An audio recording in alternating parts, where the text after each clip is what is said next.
Ma'am, maaari ko po bang iuwi ang mga tira? 2 araw na po kaming hindi nakakakain ng mga anak ko. Naglakas loob na nakiusap ang tagalinis na si Sarah. Nagalit ang may-ari ng bahay. Huwag mong hahawakan ng kaldero ko, lumayas ka, walang kwentang katulong. Nagtago si Sarah sa storage room, lumuhod at umiiyak.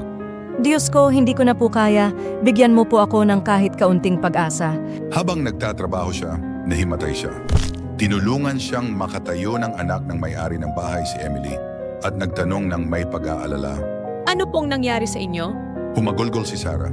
Mag-isa ko pong pinalalaki ang 2 kong anak. Araw-araw po akong hinihiya, pero hindi ko kayang mawala ang trabahong ito. Nagalit si Emily. Ang lahat ng pagdurusang tiniis mo sa bahay ng mama ko. Ako ang magtatama nito. Binigyan niya si Sarah ng isang buong taong sahod at nagdala ng pagkain sa bahay nito. Hindi pinapabayaan ng Diyos ang mga mapagkumbaba. Naririnig niya ang iyong mga panalangin at gagawa siya ng daan para sa iyo.